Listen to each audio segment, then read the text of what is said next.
ሰላም ጤና ይስጥልኝ። ወደ ቻናላችን እንኳን በደህና መጣችሁ። የጤና ተማሪዎች ለሆናችሁና ለኤግዚት ኤግዛም እየተዘጋጃችሁ ላላችሁ ማተርኒቲ በፈተና ላይ በስፋት ከሚመጡና ውጤት ከሚወስኑ ክፍሎች አንዱ እንደሆነ ይታወቃል።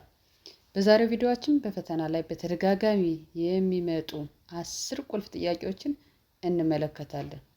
ጥያቄዎችን ከመመለስ ባለፈ እንዴት እንደተመለሱና ለምን ያመልስ እንደሆነ ዝርዝር ማብራሪያ ራሽናል እንሰጣለን። ይህም ተመሳሳይ ጥያቄዎች ሲመጡ እንዳይሳሳቱ ይረዷቸዋል ማለት ነው። እንግዲህ ጥያቄ ቁጥር 1 የሚለው A pregnant woman reports that her last menstrual period LMP was January 10, 2026. Using Naegeli rules, what is her expected date of delivery? ነው የሚለን ማለት ነው። ስለዚህ ኢዲዲ የምንለው ኦር ኤክስፔክትድ ዴት ኦፍ ዴሊቨሪ ሁሌም ይመጣል ማለት ነው። አልፎ አልፎ ገስቴሽናል ኤጅን ይጨምራሉ ማለት ነው። ገስቴሽናል ኤጅ በባለፈው ቪዲዮ ላይ ሄዳችሁ ማየት ይቻላል ማለት ነው።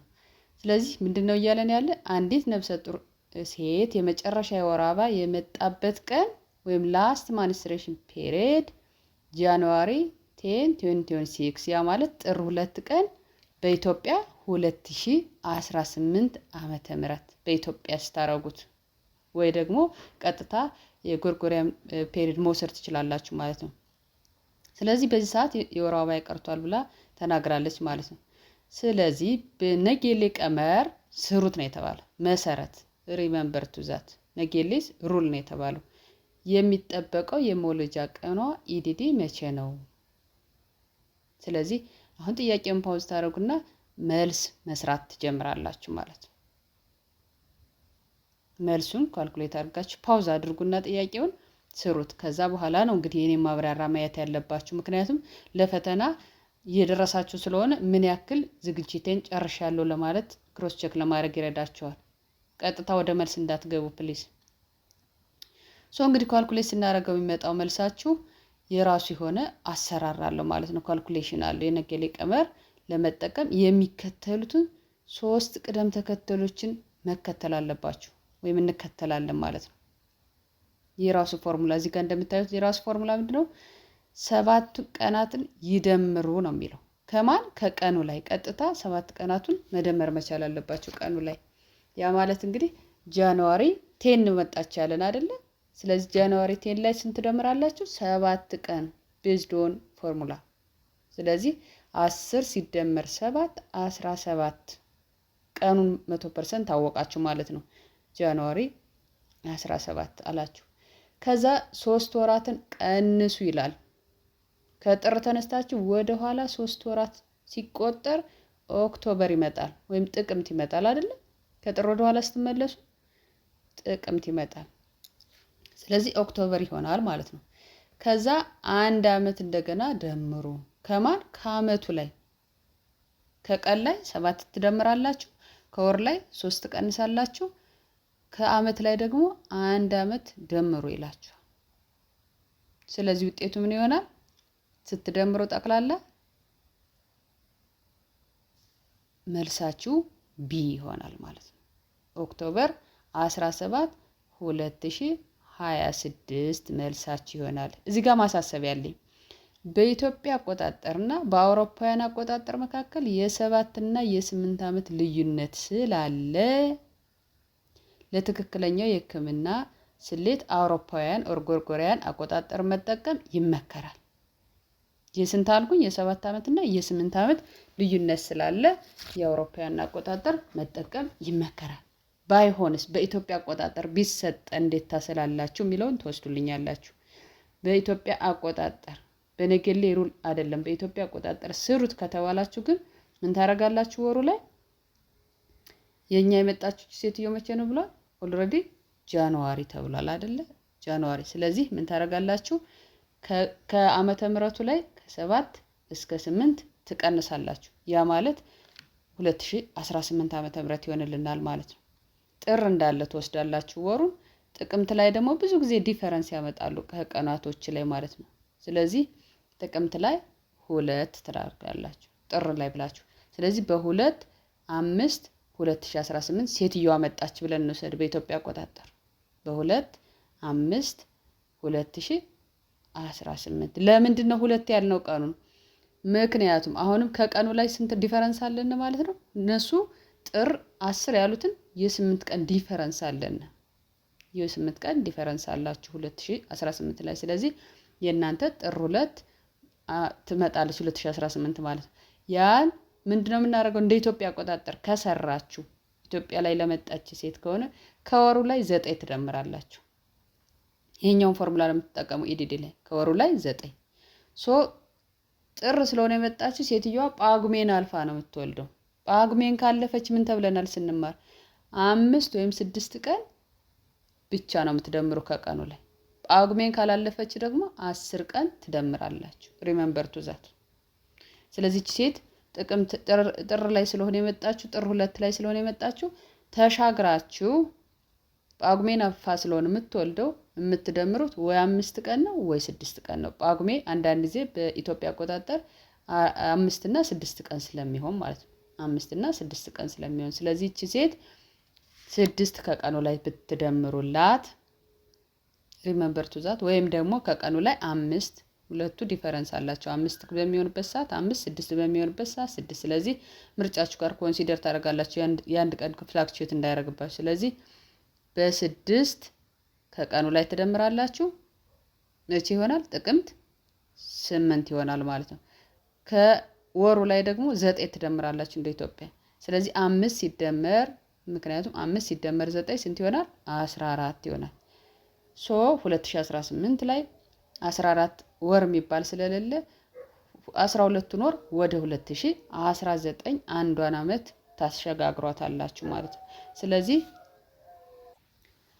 በአጠቃላይ ስለዚህ ማለት ያለብን በኢትዮጵያ አቆጣጠር ከተባለ ጥቅምት 8 2019 ትወልዳለች ብላችሁ ኤክስፔክትድ ዴት ኦፍ ዴሊቨሪ ታስቀምጣላችሁ። ነገር ግን የተጠየቅነው በጎርጎሪያን ዘመን አቆጣጠር ስለሆነና የተሰጠን ነገሌን ሩል ስለሆነ ጥቅምት 17 2026 መልሳችሁ ይሆናል ማለት ነው። ምን እንደመለሳችሁ ኮሜንት ላይ እያስቀመጣችሁ ትሄዳላችሁ ማለት ነው።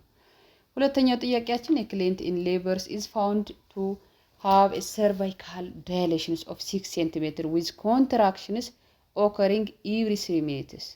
The nurse identifies that the client is in which phase of labors? ይሄ በጣም ተደጋጋሚ ከሚመጡት የኤግዚት ኤግዛም ውስጥ ነው። አንዲት በምጥ ላይ ያለች እናት የማህፀን በር ክፍተት or cervical dilation 6 ሴንቲሜትር ደርሶ እንዲሁም በየ3 ደቂቃው ምጥ እየመጣባት እንደሆነ ታውቋል ነው የሚለን። ነርሷ ይችን እናት በየትኛው የምጥ ምዕራፍ ላይ እንዳለች ትለያለች ተብሏል ማለት ነው። ስለዚህ ይሄንንም ፓውዝ አድርጋችሁ በራሳችሁ መጀመሪያ መልስ መስጠት አለባችሁ። እዚህ ጋር እንግዲህ የመጀመሪያ የምጥ ደረጃ ብለን የምንከፋፍላቸው አሉን አይደል? ሌት ፌዝ ኤንድ አክቲቭ ፌዝ ብለን እንከፍላቸዋለን። ከዛ ትራንዚሽናል ፌዝ ወይም የሽግግር ምዕራፍ የምንላቸው አለ። ዜን ሰከንድ ስቴጅ ሌበር ሁለተኛ የምጥ ደረጃ እያል የምንከፍላቸው አለ ማለት ነው። ስለዚህ እዚህ ጋር ሴትዮዋ ምንድን ነው የሚለው ሌት ፌዝ ብለን ለማለት በአጠቃላይ ከ0 እስከ 5 ሴንቲሜትር ያለውን ክፍተት ያካትታል ማለት ነው። ሌት ለማለት ከ0 እስከ 5 ሴንቲሜትር። አሁን እቺ ሴት ግን በአሁኑ ሰዓት ምንድን ነው የምትለው አክቲቭ ፌዝ እንደሆነች የሚያሳየው በዓለም ጤና ድርጅት ሪሜምበር ቱ ዛት WHO እና እነዚህ ACN መመሪያዎች መሰረት ከ6 ሴንቲሜትር ጀምሮ እስከ ሙሉ ክፍተት 10 ሴንቲሜትር ያለው አክቲቭ ፌዝ ነው የሚባለው። ከ6 ሴንቲሜትር እስከ 10 ሴንቲሜትር ድረስ ያለው አክቲቭ ፌዝ ብሎ አስቀምጦልናል WHO ማለት ነው። ይሄን እንዳይረሳ ቁጥር ሌት ፌዝ ካለ ከ0 እስከ 5 ሴንቲሜትር ሰርቫይካል ዳይሌሽን ካለ ነው ብለናል። ትራንዚሽናል የምንለው ደግሞ በቴክኒካል የንቁ ምዕራፍ ወይም ደግሞ እነዚህ አክቲቭ ፌዝ መጨረሻ ሲሆን ብዙውን ጊዜ ትራንዚሽናል የሚባሉ ከ8 እስከ 10 ሴንቲሜትር ክፍተት ኦር ሰርቫይካል ዳይሌሽን ምጡ በጣም በሚበረታበት ጊዜ ያለውን ኢትስ ትራንዚሽናል ወደ ሰከንድ ስቴጅ ሊሄዱ ነው ብሎ ያስቀምጥልናል ማለት ነው። ሰከንድ ስቴጅ ግን የሚጀምረው የማህፀን በር ሙሉ በሙሉ 10 ሴንቲሜትር ከተከፈተ በኋላ ሲሆን በህፃኑ መወለድ ይጠናቀቃል ማለት ነው። ሰከንድ ስቴጅ ላይ ሪመምበር እንዳይረሳ። ስለዚህ የእናንተ 6 ሴንቲሜትር እስከተባለ ድረስ መልሳችሁ አክቲቭ ፌዝ ነው ማለት ነው። አክቲቭ ፌዝ ነው ማለት ነው።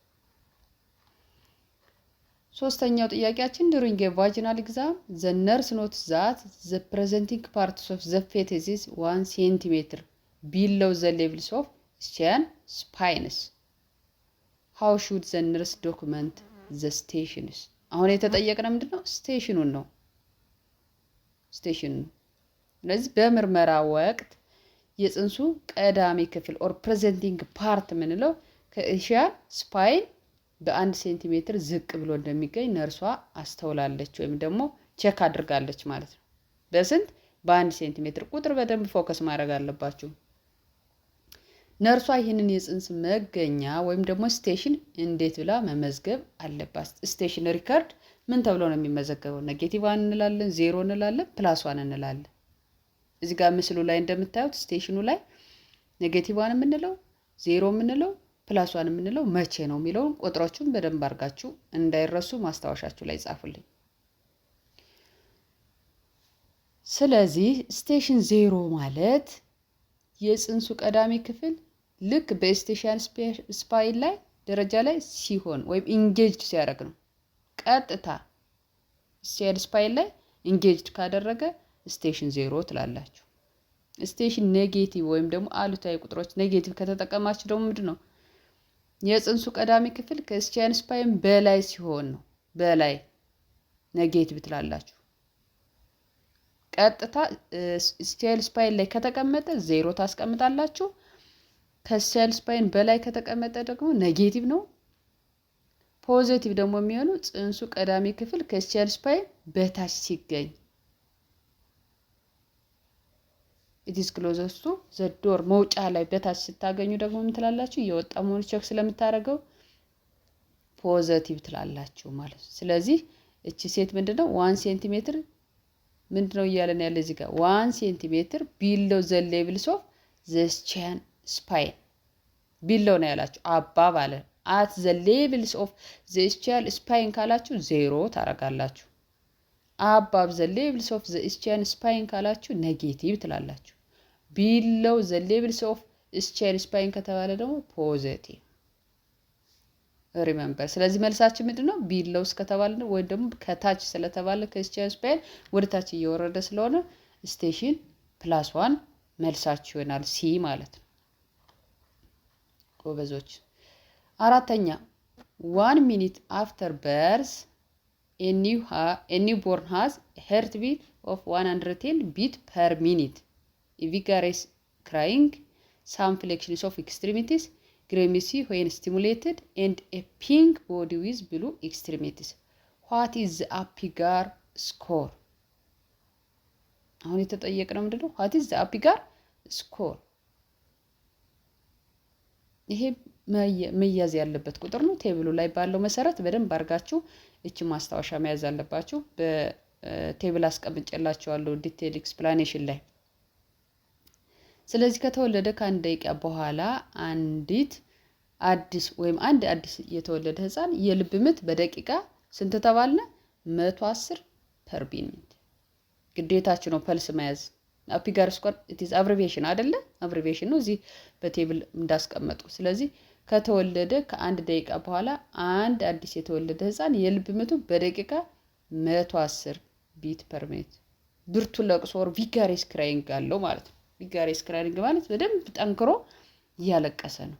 ንቃቱን የሚያሳይ አንደኛው ለቅሶ ስለሆነ። ዜን የእጅና የእግር መጠነኛ መታጠፍ some flexions አለ ማለት ነው። some flexions። ከዛ ደግሞ ምን ይላል? ሲነካካ ፊቱን የማጨማደድ ምልክት or grimace ሲነካ ፊቱን የማጨማደድ or grimace ምልክት አለው። ዜን የሰውነቱ ቀለም ደግሞ ሮዝ ሆኖ እጁና እግሩ ደግሞ ሰማያዊ ነው። እጅና እግር ምንድነው ይላል? እዚህ ጋር በደንብ ፎከስ ማድረግ አለባችሁ። ፒንክ ቦዲ ያለው ብሏል። ዜን ብሉ ኤክስትሪሚቲ የሰውነቱ ቀለም ምንድነው? ሮዝ ነው። ከዛ እጅና እግሩ ደግሞ ብሉ ኤክስትሪሚቲ or ሰማያዊ ነው። የዚህ ህፃን አፒጋር ውጤት ስንት ነው የተጠየቅነው? አፒጋር ስኮር በቴብል ባስቀመጥኩት መሰረት አሁን በደንብ አድርጋችሁ እንድታዩልኝ ይፈልጋሉ። ቴብል ላይ አስቀምጬላችኋለሁ።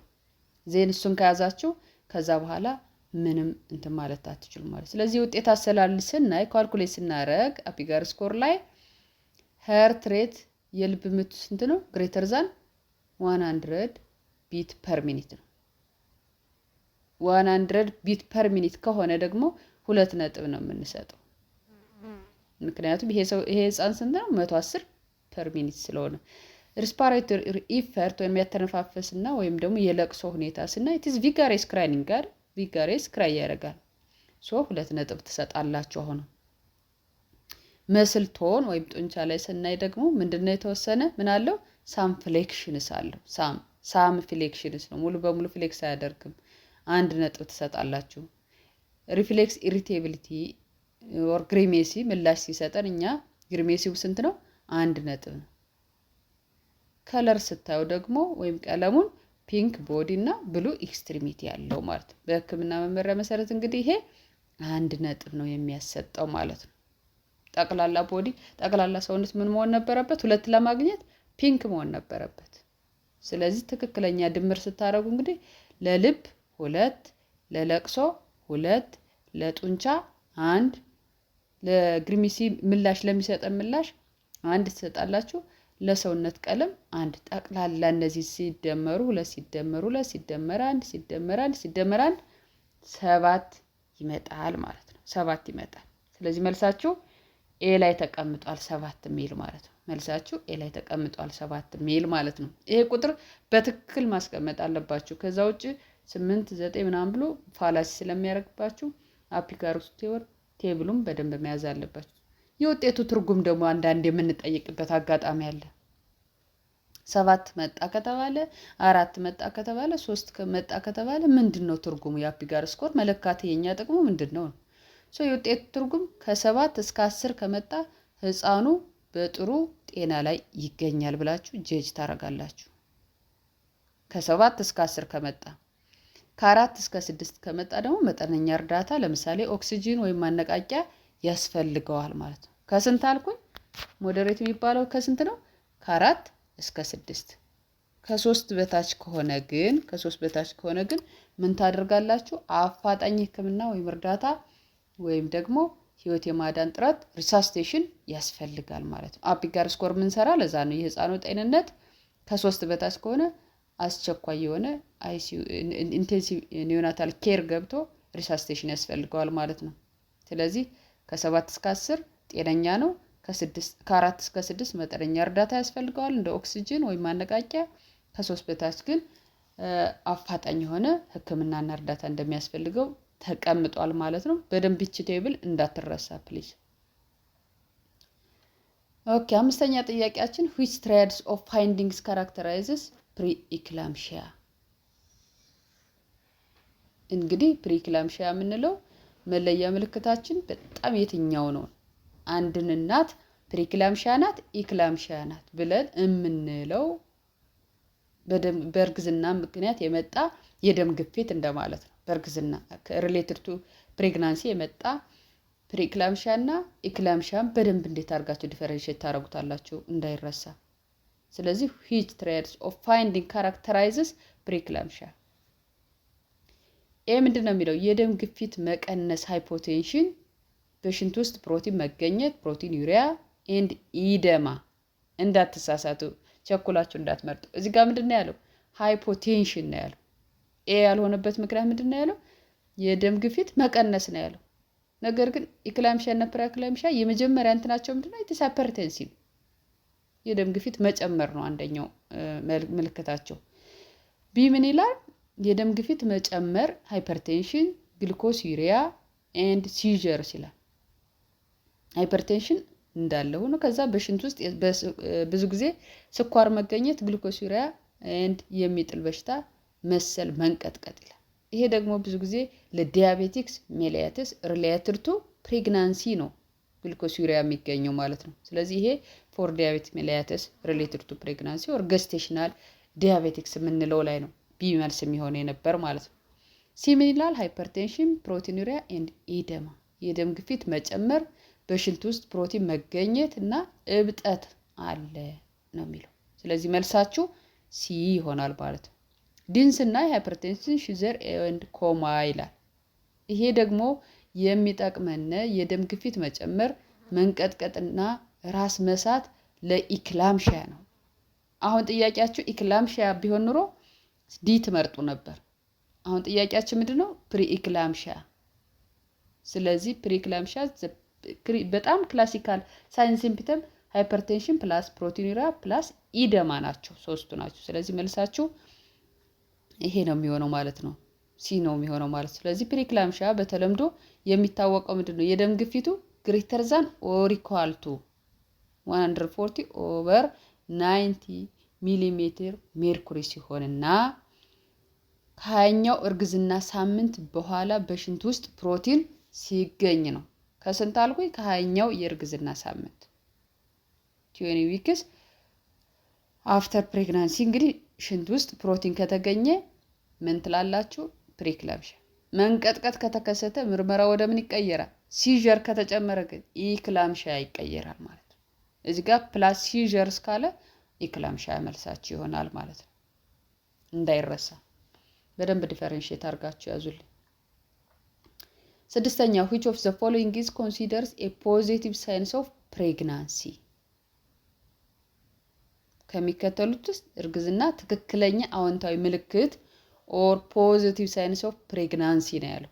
positive signs of pregnancy ተደርጎ የሚወሰደው የትኛው ነው? በደንብ ያዙ። ስለዚህ አሜኖሪያ የምንለው የወር አበባ መቅረት ኤን አንደኛው ነው። ሁለተኛው ደግሞ ፖዚቲቭ ፕሬግናንሲ ቴስት ኦር ኤችሲቲ ኢን ዩሪን የምንለው አዎንታዊ የእርግዝና ምርመራ ላይ ኤችሲቲ በሽንት ውስጥ ፖዚቲቭ ሲሆን፣ ሶስተኛው ኦርም ሲ ፌታል ሄርት ቶንስ ሂርድ ባይ ዶፕለርስ ብዙ ጊዜ በዶፕለር ቼክ የምናደርገው የሚሰማ የጽንስ የልብ ምት።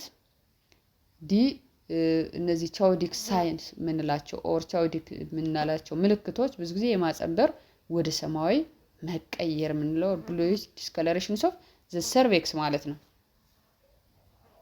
ስለዚህ የትኛው ነው ፖዚቲቭ ሳይንስ ኦፍ ፕሬግናንሲ? መልሳችሁን እየሰራችሁ እንደሆነ እርግጠኛ ነኝ። ፖዝ እያደረጋችሁ እርግዝና በሶስት ዋና ዋና ምልክቶች መለየት ይቻላል። ታይፕስ ኦፍ ፕሬግናንሲ ሳይን የምንላቸው ግን በሶስት ዋና ዋና ምልክቶች እንለያቸዋለን። አንደኛው ፕሪሲምፒቲቭ የምንለው፣ ከዛ ፕሮባቢሊቲ እና ከዛ ፖዚቲቭ ብለን እንለያቸዋለን። ፕሪሲምፒቲቭ ብዙ ጊዜ ግላዊ ስሜቶች የወር አበባ መቅረት ኦር አሜኖሪያ የምንለው ነው። ፕሮባቢሊቲ ደግሞ ተጨባጭ ግን እርግጠኛ ያልሆነ ማለት ሊሆን ይችላል ብለን የምንለው ፕሮባቢሊቲ ምልክት ከምንለው ውስጥ ነው። እሱ ደግሞ ፖዚቲቭ ኤችሲጂ ምርመራ ፖዚቲቭ ኤችሲጂ ቴስት ማለት ነው። ኦር ደግሞ ቻውዲክ ሳይንስ የምንለው ቻውዲክ ምልክት የምንለው የማጸንበር አካባቢ ቀለሙ ወደ ሰማያዊ መለወጥ የምንለው ነው። ኢትስ ፕሮባቢሊቲ ነው። ኤችሲጂ ቴስትም ቻውዲክ ቴስትም ሳይን ደግሞ ምንድናቸው? ሁለቱ ኢትስ ፕሮባቢሊቲ ተጨባጭ ግን እርግጠኛ ያልሆንባቸው። እርግጠኛ ፖዚቲቭ ነው የተጠየቅን አይደለ? ፖዚቲቭ ጽንስ መኖሩን የሚያረጋግጥልን ግን የጽንስ የልብ ምት ፌታል ሄርት ቶን አንደኛው ነው። ሌላው በምርመራ ወቅት የሚታወቅ የጽንስ እንቅስቃሴ ፌታል ሙቭመንት ሁለተኛው ነው። ሶስተኛ ደግሞ አልትራሳውንድ ቪዥዋላይዜሽን ወይ ደግሞ የአልትራሳውንድ ጽንሱን ማየት ሶስት ናቸው። እነዚህ ፖዚቲቭ ሳይንስ ኦፍ ፕሬግናንሲ ናቸው። ሪሜምበር ያዙልኝ። ፕሪሲምፒቲቭ ከተባላችሁ አሜኖሪያ ነው፣ ግላዊ ስሜት የሚያሳይልን። ፕሮባቢሊቲ ካልነ ደግሞ ፖዚቲቭ ኤችሲቲ ቴስት እና ቻውዲክ ሳይንስ ነው። ፖዚቲቭ ከተባልን ግን ፖዚቲቭ የተጠየቅነው ምንድነው? ኢትስ ፖዚቲቭ አይደል? ሶ ፌታል ሄርት ሬት ቶን ኤንድ ፌታል ሙቭመንት ኤንድ አልትራሳውንድ ቪዥዋላይዜሽን ኢትስ ፖዚቲቭ ሳይንስ ኦፍ ፕሬግናንሲ ማለት ነው። ስለዚህ የኛ መልሳችን ሲ ይሆናል ማለት ነው። ፌታል ሄርት ቶን ሂርድ ባይ ዶፕለርስ የሚለው መልሳችሁ ይሆናል ማለት ነው። ሰባተኛ a nurse is monitoring a client receiving magnesium sulfate for pre-eclampsia. Which finding should the nurse report immediately as signs of toxicity? ስለዚህ ቅድም ባነሳ ነው መሰረት ፕሪክላምሺያ ከገጠመችን አንዲት እናት ማግኒዥየም ሰልፌት ነው መስጠት ያለባቸው አዜ ነርሲንግ ኢንተርቬንሽን አይደለም። ነገር ግን ማግኒዥየም ሰልፌት ደግሞ የራሱ የሆነ ቶክሲሲቲ ያለው ከመጠን ሲያልፍ ማለት ነው። አንዲት ነርስ ምንድነው እያለን ያለ በፕሪክላምሺያ ሕክምና የሚሆን ለፕሪክላምሺያ ሕክምና የሚሆን የማግኒዥየም ሰልፌት እየወሰደች ያለች እናት እየተከታተለቻት ነው ያለችው ይላል። ስለዚህ ከሚከተሉት ውስጥ የክኒኑ መጠን መብዛትን ኦር ቶክሲሲቲ የሚያሳይና በአስቸኳይ ለሐኪም ሪፖርት መደረግ ያለበት የትኛው ነው? ይሄ ሁሌም እየመጣ ያለ ጥያቄ ስለሆነ ማግኒዥየም ሰልፌት ላይ በደንብ ጥንቃቄ አድርጋችሁ ቶክሲሲቲ ሳይኑን መያዝ መቻል አለባችሁ። ስለዚህ ኤ ምን ይላል? ጀነራላይዝድ ስኪን ፍላሽንግ የቆዳ መቅላትና ሙቀት መሰማት ካላት። ቢ ምን ይላል? ዲፕ ቴንደን ሪፍሌክስ ኦፍ +2 መደበኛ የሆነ የጡንቻ ምላሾች ዲፕ ቴንደን ሪፍሌክስ የምንለው እንግዲህ +2 ከሆነ። ሲ ምን ይላል? ሪስፓራቶሪ ሬት 10 ብሪዝ ፐር ሚኒትስ በደቂቃ 10 ጊዜ ብቻ መተንፈስ። ዲ ኢንክሪዝ ዩሪን አውትፑት የሽንት መጠን መጨመር። ስለዚህ ማግኒዥየም ሰልፌት ቶክሲሲቲ ምልክቶችን በደንብ መያዝ አለባችሁ ማለት ነው። ምልክቶችን በደንብ መያዝ አለባችሁ። መልሳችሁ እንግዲህ በደቂቃ 10 በታች መተንፈስ ኦር ሪስፓራቶሪ ሬት 10 የሚለው መልስ ይሆናል ማለት ነው። ለምን? ማግኒዥየም ሰልፌት መርዛማነት ኦር ቶክሲሲቲ ማዕከላዊ ነርቭን ስርዓትን ያቀዘቅዛል። ሴንትራል ነርቨስ ሲስተም ዲፕሬሽን ያመጣል። ሪሜምበር ቱ ዛት። አንደኛው ቶክሲሲቲ ምንድነው? ሴንትራል ነርቨስ ሲስተም ዲፕሬሽን አለው። የመርዛማነት ምልክቶችን የሚከተሉትን ያካትታሉ። ያተነፋፈስ መጠን በደቂቃ ከ12 በታች መውረድ። ቶክሲሲቲው አንደኛው ምልክት ምንድነው? ከ12 በታች መውረድ። ኖርማሊ ብሪዝ ማድረግ ያለባቸው አንዳንድ መጽሐፎች ከ12 እስከ 18 ይላሉ። አንዳንዶቹ ከ12 እስከ 20 ብሪዝ ፐር ሚኒት ይላሉ። ከ12 በታች ሪስፓሬሽን ሬት ካለ ኢት ኢዝ ቶክሲሲቲ ፎር ማግኒዥየም ሰልፌት። ሪሜምበር የጡንቻ ምላሾች መጥፋት ሉዝ ኦፍ ዲፕ ቴንደን ሪፍሌክስ ካለ ነገር ግን እዚህ ጋር ለምሳሌ አሁን የጡንቻ ምላሽ +2 ነው። ዲፕ ቴንደን ሪፍሌክስ ስንት ነው? +2 ነው። እዛ ጋር ሉዝ ነው። ሙሉ በሙሉ ከጠፋ ግን ኢት ኢዝ ማግኒዥየም ሰልፌት ቶክሲሲቲ አለ ማለት ነው። ስለዚህ እነዚህ ሁለቱን ካያችሁ ሪስፓሬሽን ሬት ለዛ 12 ቢት ብሪዝ ፐር ሚኒት ካለ ማግኒዥየም ቶክሲሲቲ እንዳለ ማወቅ አለባችሁ። ዜን እነዚህ ሉዝ ኦፍ ዲፕ ቴንደን ሪፍሌክስ ምስል ላይ እንደምታዩት እንግዲህ በሃመር ቼክ ስታረጉት ሪፍሌክስ የማይሰጣችሁ ከሆነ ቴንደን ሪፍሌክስ ምንም አይነት የማይሰጥ ምላሽ ከሆነ ማግኒዥየም ሰልፌት ቶክሲሲቲ አለ ማለት ነው። ከዛ ደግሞ የሽንት መጠን በሰዓት ከ30 ሚሊ በታች መቀነስ ካለ በሰዓት ነው ያለው። ከ30 ሚሊ በታች መቀነስ ካለ በደንብ ትኩረት አድርጋችሁ ማየት አለባችሁ፣ ማግኒዥየም ሰልፌት የምትሰጡ ሰዎች ማለት ነው። ማሳሰቢያው ግን ምንድነው? ለማግኒዥየም ሰልፌት መርዛማነት ማርከሻ ኦር አንቲዶት መስጠት አለባችሁ አስቸኳይ። ያ ደግሞ ማን ነው መድኃኒቱ? ይሄም ሌላ ጥያቄ ሆኖ ስለሚመጣ ፎር ቶክሲሲቲ ኦፍ ማግኒዥየም ሰልፌት ምን ትሰጣላችሁ? አንቲዶት ድረግስ ከተባለ ካልሽየም ግሉኮኔት ይሰጣል ማለት ነው። ሁለት ጥያቄ ነው እዚህ ጋር ፎከስ ያደረኩላችሁ። ቶክሲሲቲውን በደንብ በምን እንደምትለዩት ብያለሁ። ማግኒዥየም ሰልፌት ቶክሲሲቲ ያተነፋፈስ ስርዓቷ ከ12 በታች ብሪዝ ፐር ሚኒት ከሆነ፣ ሉዝ ኦፍ ቴንደን ሲወር የጡንቻ ምላሽ መጥፋት፣ ሉዝ ኦፍ ቴንደን ሪፍሌክስ መኖር እና የሽንት መጠን በሰዓት ከ30 ሚሊ በታች ከቀነሰ ኢት ኢዝ ቶክሲሲቲ ኦፍ ማግኒዥየም ትላላችሁ ማለት ነው። ማግኒዥየም ቶክሲሲቲ ካለ ደግሞ መስጠት ያለባቸው አዜ ነርሲንግ ኢንተርቬንሽን አንቲዶታችሁ ምንድነው መድኃኒቱ ብያለሁ? ካልሽየም ግሉኮኔት ይሆናል ማለት ነው። በደንብ እየያዛችሁ እንደሆነ እርግጠኛ ነኝ። ስለዚህ መልሳችሁ ሲ ይሆናል ማለት ነው። ሪስፓራቶሪ ሬት 10 ብሪዝ ፐር ሚኒት የሚሆነው መልስ ይሆናችኋል ማለት ነው። 8ኛ what is the most common cause of postpartum hemorrhage within the first 24 hours after delivery? the most common cause of postpartum hemorrhage እዚህ ጋር ሞስት ካላችሁ ሌሎቹም መልስ ናቸው ማለት ነው። ጥያቄያችሁ ላይ ፎከስ አድርጉ። ሞስት ካላችሁ ሌሎቹም መልስ ናቸው ማለት ነው።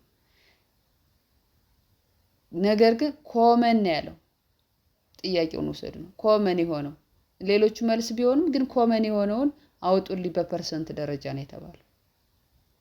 ስለዚህ ፒፒኤች ምንለው ፖስት ፓርተም ሄሞሬጅ within the first 24 hours of after delivery ማን ነው? ከወሊድ በኋላ በመጀመሪያዎቹ 24 ሰዓታት ውስጥ ለሚከሰት ከፍተኛ የደም መፍሰስ ዋነኛው መንስኤ ምንድን ነው? አንደኛው ሪቴንድ ፕላሴንታ ፍራግመንት የቀረ የእንግድ ልጅ ስብርባሪ ካለ ይላል። ሁለተኛው የማህፀን መላላት ወይም አለመኮማተር ዩትራይል አቶኒ ብለን የምንለው በባለፈው ቪዲዮ ሰርችላችኋለሁ። ሪሜምበር ቱ ዛት ይሄንን በደንብ ሄዳችሁ ዲቴል ዛጋ ማየት ትችላላችሁ። ዜን ሰርቫይካል ላሰሬሽንስ የማህፀን በር መሰንጠቅ ከፍተኛ ግፊት በመኖሩ ምክንያት ሰርቫይካል ላሰሬሽን ብሊዲንግ ያመጣል። ኤንድ ኦልሶ ኮአጉሌሽን ዲስኦርደርስ የደም መርጋት ችግር ሁሎችም መልስ ናቸው እዚህ ጋር። ነገር ግን ዘሞስት ኮመን የሚለው መያዝ መቻል አለበት። እንዳትምታቱ ሁሉስ ኮዝ አይደለ ለፒፒኤች ትላላችሁ። እውነት ነው። የማህፀን ሪቴንድ ፕላሴንታ ካለ የደም መፍሰስ አለ። የማህፀን በር መሰንጠቅ ካለ የደም መፍሰስ አለ። የደም መርጋት ችግር ካለም የደም መፍሰስ አለ። ነገር ግን ዊዝን 24 hours ይላል። ዘሞስት ኮመን ከተባላችሁ ዩተራይን አቶኒ ወይም የማህፀን መላላት አለመኮማተር የሚሆነው ትክክለኛ መልሳችሁ ነው ማለት ነው። ቢ መልሳችሁ ነው። ከወሊድ በኋላ በመጀመሪያዎቹ 24 ሰዓታት ውስጥ ለሚከሰት ከፍተኛ የደም መፍሰስ ፒፒኤች መንስኤ ለማስታወስ 4 የሚባሉትን ቲዎች በመባል የሚታወቁት መያዝ መቻል አለባችሁ። እነዚህ 4 ቲ የምንላቸው ቶን፣ ቲሹ፣ ትራውማና ትሮምቢን የምንላቸው። ቶን የምንለው መኮማተር፣ የማህፀን መላላት ዩተራይን አቶኒ። ይህ ከወሊድ በኋላ ማህፀን በበቂ ሁኔታ አለማኮማተር ሲሆን ዋነኛውና በጣም የተለመደው 80% ገደማ የደም መፍሰስ መንስኤ ነው። ቶን ማለት የማህፀን መኮማተር ችግር የማህፀን መላላት ዩተራይን አቶኒ ላይ 80%ን ይይዛል ለፒፒኤች። ሁለተኛው ኮዝ ደግሞ ቲ ስትወስዱ ቲሹ ነው። የቀረ የእንግዲህ ልጅ ሪቴንድ ፕላሴንታ ደግሞ የእንግዲህ ልጅ በከፊል ማህፀን ውስጥ ቀርቶ ሲገኝ የሚከሰት ስለሆነ ቲሹ ይሄም የራሱ ኮዝ ነው። 80% ግን ሪሌትድ ቶን ነው፣ መኮማተር ጋር የተያዘ ነው። ሌላኛው ትራውማ ስንጥቅ ወር ላሰሬሽን በወሊድ ወይም ደግሞ በማህፀን በር ላይ የሚከሰት የመሰንጠቅ አደጋዎች ማለት ነው። ትሮምቢን የምንለው የደም መርጋት ችግር ክሎቲንግ ዲስኦርደር ማለት ነው። ይሄም የደም መርጋት ሂደቱ ላይ የሚከሰት እክል ነው። ቀዳሚ ተግባራችን ግን ምንድነው? የማህፀን መላላት ሲያጋጠም የሚወሰድ የመጀመሪያ ነርሲንግ እርምጃ በባለፈው ጥያቄ ላይ ምንድነው ያመጣሁት? ነርሲንግ ኢንተርቬንሽን ነው። ነርሲንግ ኢንተርቬንሽን አምጥቼላችኋለሁ ከባለፈው ቪዲዮ። ቀዳሚ ኢንተርቬንሽናችሁ የማህፀን የላይኛውን ክፍል ማሸት ኦር ፈንዳል ማሳጅ ነው ማለት ነው። ኢት ኢዝ ኤ ፈንዳል ማሳጅ። ምክንያቱም ችግሩ ምንድነው? የማህፀን የማኮማተር ችግር ስለነበር ፈንዳል ማሳጅ ኢት ኢዝ ዩር ነርሲንግ ኢንተርቬንሽን። መልሳችሁ ግን ዛሬ ዩትራይል አቶኒ የእናንተ መልስ ይሆናል ቢ ማለት ነው። 9ኛ አን አርኤች ኔጌቲቭ ማዘርስ ጊቭ በርዝ ቱ አን አርኤች ፖዚቲቭ ኢንፋንትስ ቱ ፕሬዘንት ሴንሲታይዜሽን when should the nurse prepares to administer RHO or D immunoglobulins? በደንብ አርጋችሁ እዚህ ጋር ፎከስ አርጋችሁ የምትይዙልኝ ነገር የደም አይነቷ RH ኔጌቲቭ የሆነ እናት RH ፖዚቲቭ የሆነ ህፃን ብትወልድ ሪሜምበር ቱ ዛት RH ኔጌቲቭ የሆነች እናት RH ፖዚቲቭ የሆነ ህፃን ብትወልድ እናቲቱ ለወደፊት ችግር እንዳይገጥማት ፎር ሴንሲታይዜሽን ፕሪቬንሽን ለመከላከል ነርሷ የሮም ጋም መርፌን መቼ እንድትሰጥ መዘጋጀት አለባት። የሮጋምን መቼ ነው የምትሰጠው? ሮጋም የሚሰጠው ደግሞ ለማን ነው? መቼ ትሰጣለች? ከተወለደ በ72 ሰዓት ውስጥ within 72 hours after delivery.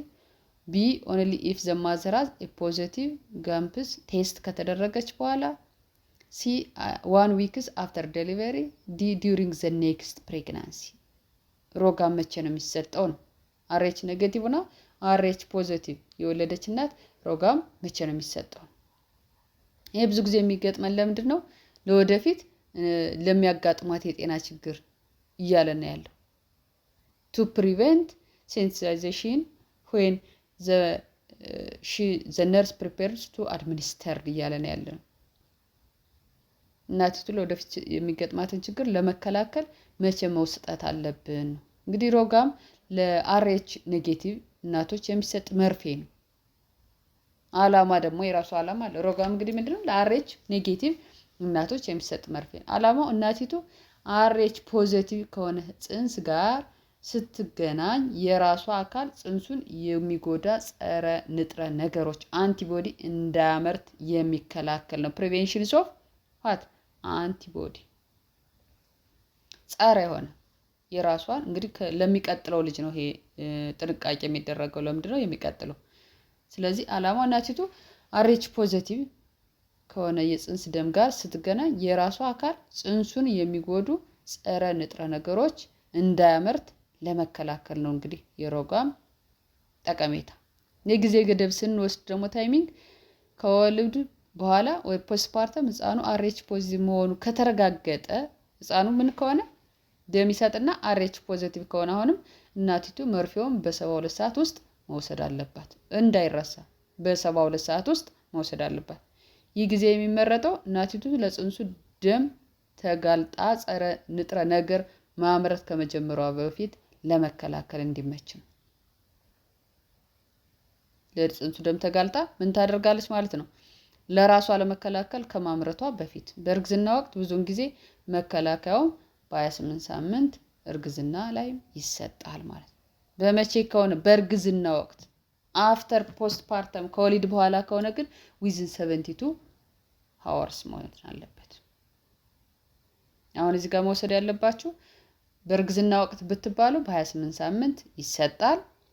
ከወሊድ በኋላ አሁንም ልጇ ምንድነው ፖዚቲቭ ሆኖ ከሆነ እሷ ኔጌቲቭ ነች አይደለ? ዜን ልጇ ሲወለድ ቼክ ስታደርጉ ደም ሰጥቶ ፖዚቲቭ ከሆነ የግዴታ ሮጋም መውሰድ አለባት። ስለዚህ ዊዝን 72 ሃወርስ መሰጠት አለበት ማለት ነው። እንግዲህ ጥቅሙን ስናየው ይህ መርፌ አሁን ላለው ህፃን ሳይሆን ለወደፊት እርግዝናዎቹ ጥበቃ ለማድረግ ነው። ይሄ መርፌ የምትወስደው ለምንድን ነው? አሁን ላለው ህፃን ምንም አይጠቅመው። አሁን ላለው ህፃን የሚጠቅመው በ28 ሳምንት ላይ የተወሰደችው መርፌ ነው። ለወደፊት ለሚወለደው ህፃን ግን ይጠቅማል ማለት ነው። እናቲቱ አንድ የጸረ ንጥረ ነገሩን ኦር ሴንሲታይዝ ካመረተች ሴንሲታይዜሽን ፐርፐዝ ነው የሚጠቅ ካመረተች በሚቀጥለው እርግዝና ወቅት የሚፈጠረውን አርኤች ፖዚቲቭ ጽንስ አካሏ እንደ ባድ ነገር ስለማይቆጥረው ማለት ነው። እንደ ባድ ነገር ቀጣይ ፖዚቲቭ ብታረግ ባድ ነገር አድርጎ አይወስደውም ማለት ነው።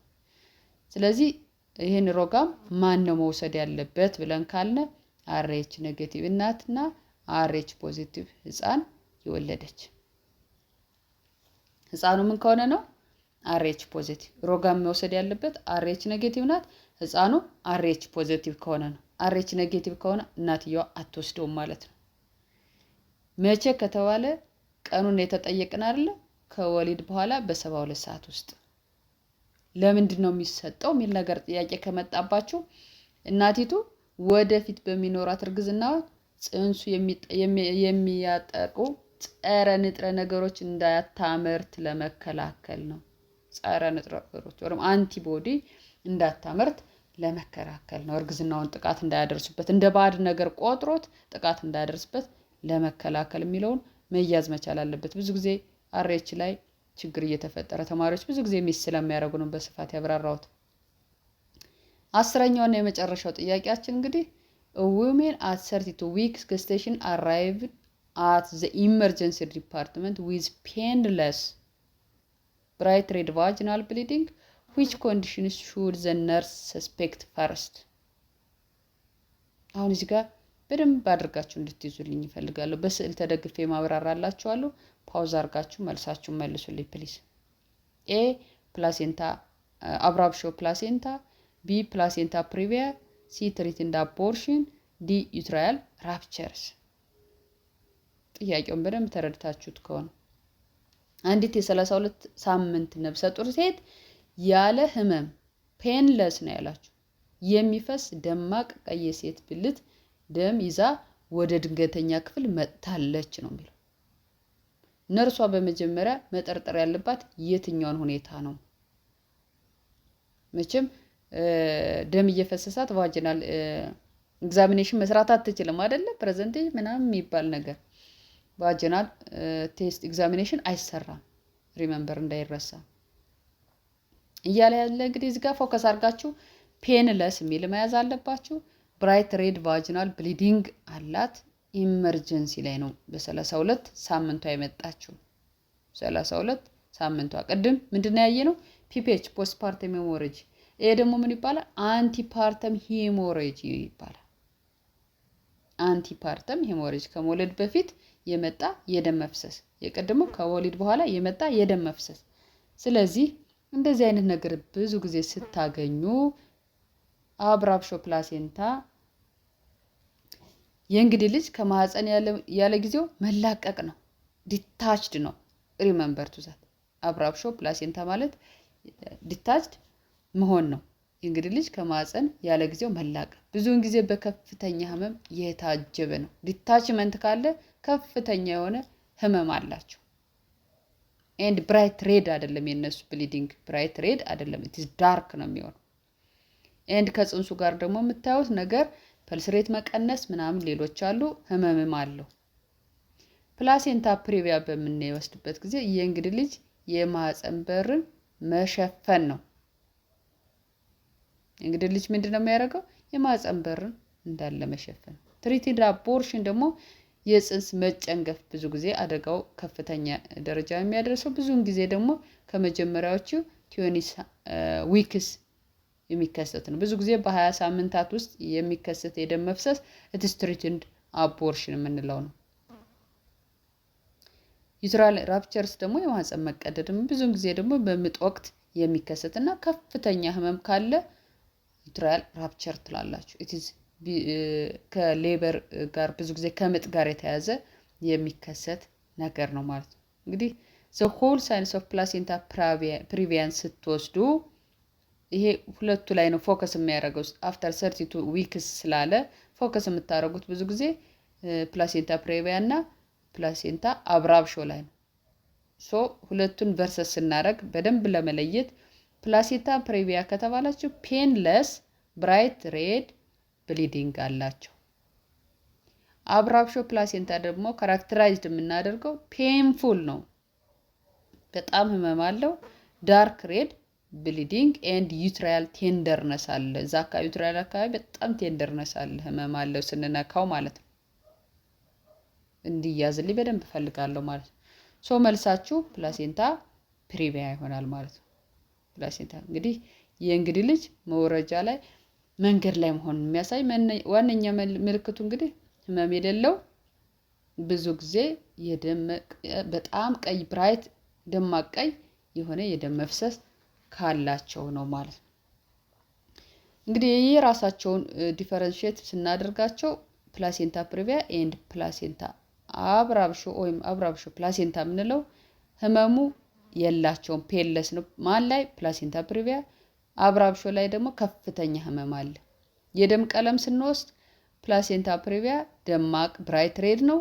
አብራብሾ ላይ ደግሞ ጠቆር ያለ ዳርክ ሬድ ነው። የማህፀን ሁኔታ ለስላሳ ወይም ሶፍት ኦር ሪፍሌክስ ነው። እዚህ ጋር ደግሞ የጠነከረ ነው የሚሆነው አብራብሾ ላይ። መቼ ይከሰታል የሚለው ግን ብዙውን ጊዜ በሶስተኛው ትራይሚኒስተር ላይ ይከሰታል ማለት ነው።